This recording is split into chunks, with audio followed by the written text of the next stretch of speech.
I stared at the message on my phone, a faint smile playing at my lips despite the gravity of the situation. Flying to Rome with my lover. Have fun being poor. James's last taunt glowed mockingly on the screen. Oh, if he only knew. My name is Natalie, and at 29, I never expected to be tracking my husband's attempted escape through JFK Airport while coordinating with an international task force. But here I was, parked outside the terminal, watching the operation unfold through the feeds on my laptop. The irony was almost poetic. James thought he was being clever, draining what he believed were our personal accounts. He had no idea those accounts were actually fronts we'd set up weeks ago when we first caught wind of his embezzlement scheme. As Senior Vice President of Finance at Morton and Blake Investment Group, my husband had been systematically stealing millions from client accounts for months. He thought he was untouchable, brilliant even. That arrogance would be his downfall. I'd known something was off for weeks. The late nights at the office, the secretive phone calls, the sudden interest in our financial arrangements. When I discovered the first traces of suspicious transfers, I didn't confront him. Instead, I took my evidence straight to the FBI's Financial Crimes Division. That's when Agent Catherine Torres entered our lives, though James knew her only as Amanda, the gorgeous new client who seemed so interested in both our investment services and him personally. Target is approaching security checkpoint. Agent Torres's voice crackled through my earpiece. He's with the female operative now. I watched through the camera feed as James strutted through the terminal, his arm around the waist of who he thought was his mistress. He had no idea she was one of our best undercover agents, or that every step he took was being monitored by a dozen law enforcement officers. Remember, I spoke softly into my mic, he's likely carrying the backup drive with all the transaction records. Don't let him dump it. Copy that, came the response. The pieces were all in place. Now it was just a matter of watching my husband's grandiose escape plan crumble around him. I almost felt sorry for him. Almost. Looking back, I should have seen the signs sooner. 6 months ago, when James started pushing me to combine all our accounts, I'd assumed it was about trust and marriage. He'd presented it so convincingly over dinner at our favorite restaurant, his brown eyes earnest as he talked about building our future together. I was touched by his apparent desire for transparency, never suspecting it was all part of his plan to gain access to everything. But James didn't know that my background in forensic accounting wasn't just a line on my resume. Before joining Morton and Blake, I'd spent 3 years tracking down corporate fraud schemes. The skills never quite leave you. The attention to detail, the ability to spot patterns in financial discrepancies, the instinct for recognizing when something just doesn't add up. The first red flag was the change in his routine. James had always been methodical, leaving for work at exactly 7:30 a.m. and returning by 6 p.m. Then suddenly, he started having emergency client meetings that kept him at the office until midnight. I might have believed it, except I caught him slipping once. His urgent client call showed a Dubai area code at 3 a.m. their time. The second warning came from his newfound interest in our home security system. He insisted on upgrading everything, adding cameras and motion sensors. At the time, I praised his attention to our safety. Now I realize he was paranoid about being watched himself, especially in his home office where he did most of his illegal transfers. Our account manager called, he'd mentioned casually last week. She suggested we diversify some investments. I'll handle everything. The confidence in his voice almost masked his nervousness. Almost. That's when I contacted Agent Torres. Within hours, we had a plan in motion. The FBI had already been investigating a series of suspicious international transfers from Morton and Blake, but they needed solid evidence linking it to someone inside. I could provide that connection. I'm doing this for us, James had whispered this morning as he kissed me goodbye, thinking I was still asleep. We'll have everything we ever dreamed of. If he only knew that his dreams of escape were about to turn into his worst nightmare. My phone buzzed with another message. This time it was a photo. James at a champagne bar in the terminal, toasting with the woman he thought was his mistress. "Thanks for making this so easy," he wrote. BTW, I took a little extra from your personal emergency fund. Consider it payment for 5 years of pretending to love you. The words hit harder than I expected. Even knowing what kind of man he truly was, even after discovering his crimes, something about that casual cruelty made my chest tighten. I thought about the night we met, both new employees at Morton and Blake, sharing takeout Chinese food during late-night training sessions. I remembered how he'd brought me soup when I had the flu, how he'd held my hand at my father's funeral. Had it all been an act? Target is getting restless, Agent Torres reported through my earpiece. He's checked his watch 3 times in the last minute. I pulled up the security feed from the terminal. James was trying to look relaxed, but I could read the tension in his shoulders. He kept glancing at his phone, probably checking the time until his flight. That's when I noticed something that made my blood run cold. He was carrying my father's vintage leather briefcase, the one I'd inherited after Dad passed away. The realization sparked something in me. This wasn't just about the money anymore. This was about every lie, every manipulation, every moment he'd used my trust against me. I thought about the clients whose lives he'd potentially ruined, the families whose savings he'd stolen, all while playing the role of devoted husband. Agent Torres, I spoke into my mic, my voice steady despite the emotion building in my throat. The evidence is in my father's briefcase. He always said it was the safest place to keep important documents. Knowing James, he's using it to transport the backup drive and any incriminating papers. Copy that, she responded. We'll make sure to secure it. I watched as James checked his phone again, his expression growing more anxious. He had no idea that his mistress had already alerted airport security about a suspicious package, ensuring they'd be pulled aside for additional screening. He didn't know that we'd frozen the accounts he thought he'd drained. He was probably wondering why his Rome-bound flight was mysteriously delayed. Time to end this charade. I picked up my phone and typed out one final message. Maybe you should talk to the police officer behind you first.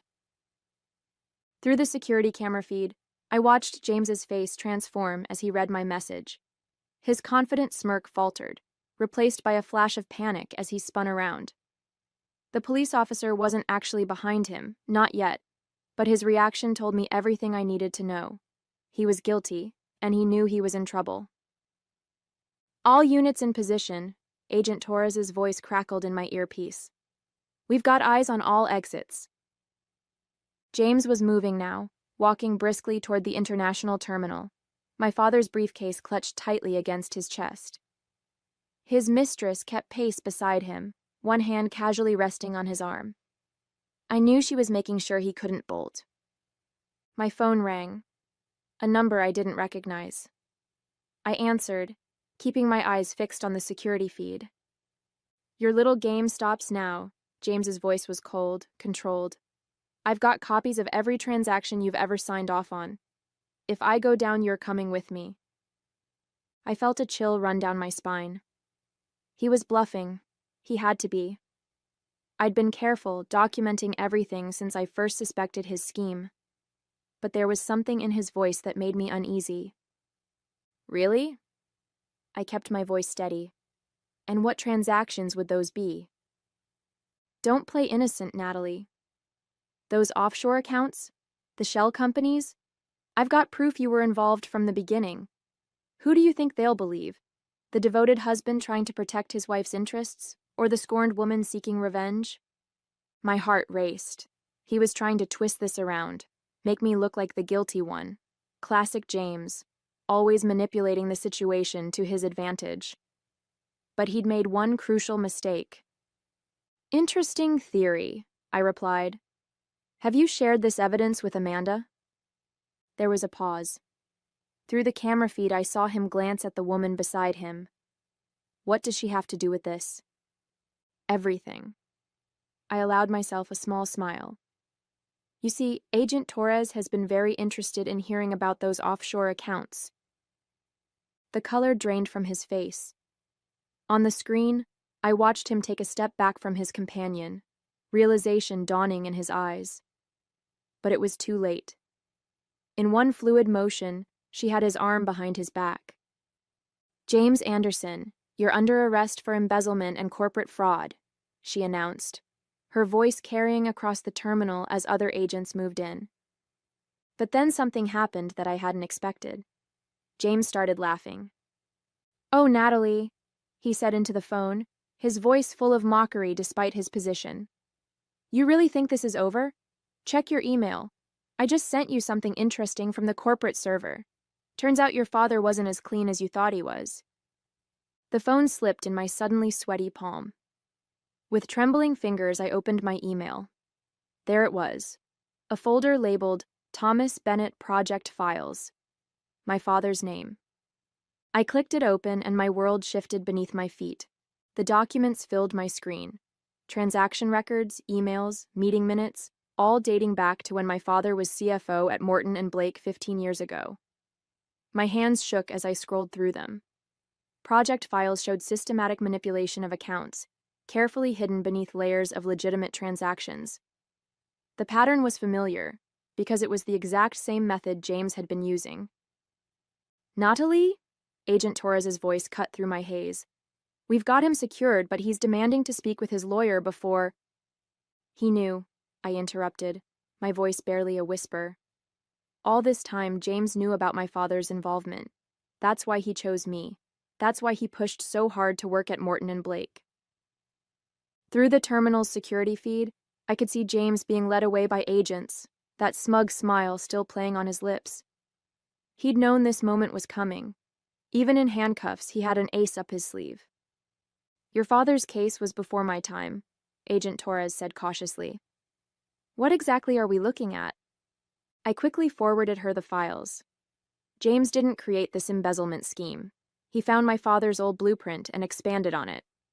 The offshore accounts, the shell companies. Dad built the foundation 15 years ago. The revelation hit me like a physical blow. Every memory of my father, his integrity, his principles, the lessons he'd taught me about right and wrong, now seemed tainted. Had James been watching me all these years, waiting for the perfect moment to use this information? My phone buzzed with a text from an unknown number. "I've got more files, much more. Drop the charges or everything about Thomas Bennett goes public. Your choice, darling." I felt sick. James had orchestrated this perfectly. If the truth about my father came out, it wouldn't just destroy his legacy. It would implicate dozens of current Morton and Blake executives who had worked alongside him. The scandal would devastate the firm and everyone connected to it. "He's trying to leverage this, isn't he?" Agent Torres asked, reading my silence. "Yes," I admitted, "but he's made one critical mistake." I pulled up the original files my father had left me, the ones stored in an encrypted drive I'd found after his death. James didn't know about these, couldn't know about them. Dad had documented everything, including the names of those who had forced him into the scheme. "My father wasn't the mastermind," I said, my voice growing stronger. "He was the whistleblower, and I can prove it." The pieces were falling into place now. Dad hadn't been able to come forward before his death, but he'd left everything I needed to finish what he'd started. James had only seen half the story, the part that looked incriminating. He had no idea he'd just handed me the key to exposing the entire corruption ring at Morton and Blake. I rushed to my office at Morton and Blake, Agent Torres following close behind. The building was nearly empty at this hour, but I knew exactly where to look. My father's old office, now a storage room, held the final piece of evidence we needed. "Your father suspected this might happen," I explained as we descended to the basement level. "He left me a series of clues in his personal journals. I never understood them until now." The storage room was cluttered with old filing cabinets and forgotten furniture. In the corner stood my father's ancient desk, deemed too heavy to move. I ran my fingers along its underside, finding the hidden catch he'd described in his journals. With a click, a small compartment opened. "Got it," I breathed, pulling out a weathered USB drive. "Ms. Bennett," a voice called from the doorway. We turned to find Harold Wright, Morton and Blake's current CEO, watching us with cold eyes. I believe you have something that belongs to the company. 2 security guards flanked him. This wasn't good. Actually, I replied, keeping my voice steady, this belongs to the FBI now. I handed the drive to Agent Torres, who quickly secured it. Wright's facade cracked slightly. You're making a serious mistake, Natalie. Think about your career, your reputation, your father's legacy. My father's legacy? I felt a surge of anger. You mean the legacy you and the board created when you forced him to participate in your scheme? When you threatened to destroy him if he didn't help hide your fraud? Wright's expression darkened. You can't prove any of that. Really? I pulled out my phone and played a recording. My father's voice, weak but clear, documenting every detail of the board's corruption in his final days. Dad may not have lived to testify, but he made sure the truth would come out. Wright lunged for Agent Torres, but the security guards, who I now realized were actually FBI agents, grabbed him first. As they led him away in handcuffs, I noticed James being escorted through the lobby below. Their eyes met, and I watched the color drain from my husband's face as he realized his powerful allies couldn't help him anymore. Your father would be proud, Agent Torres said softly. I nodded, emotion threatening to overwhelm me. The evidence on that drive would expose decades of corruption at Morton and Blake, clearing my father's name and bringing down everyone involved in the scheme. James had thought he was so clever, using my father's past against me, but he'd never understood what kind of man Thomas Bennett really was. My phone buzzed. Another message from James. We can still work this out. I'll tell them everything about your father's involvement. I smiled as I typed my response. Go ahead. The whole truth is exactly what I want them to hear. The next morning, I sat in the FBI's Manhattan office, watching the dominoes fall. On multiple screens, news channels broadcast the same story. Massive fraud scheme exposed at Morton and Blake, CEO and executives arrested. Agent Torres handed me a coffee as we watched the coverage. 17 arrests so far, she reported. Your father's evidence was bulletproof. The encrypted timestamps proved the board's manipulation of his original reports. They can't claim he was acting alone. James appeared on one screen, being led into court. His designer suit was wrinkled, his confident smirk replaced by a look of defeat. The reporter's voice cut through the room. James Anderson, along with CEO Harold Wright, faces multiple charges of fraud and embezzlement. Sources say the scheme dates back 15 years, with recent evidence revealing attempted whistleblowing by former CFO Thomas Bennett. Your father's name has been cleared, Agent Torres said softly. I nodded, emotion tightening my throat. Dad had sacrificed everything to expose the truth, carefully documenting the corruption while appearing to play along. He'd known the evidence would eventually surface. He just hadn't lived to see it happen. An email arrived from James's lawyer. My client wishes to convey the following message. You've ruined everything. I hope you're satisfied. I smiled as I drafted my response. Please inform your client that he ruined everything himself. And yes, I am satisfied. Justice has finally been served. 1 month later, I sat in the courtroom as the judge delivered the sentences.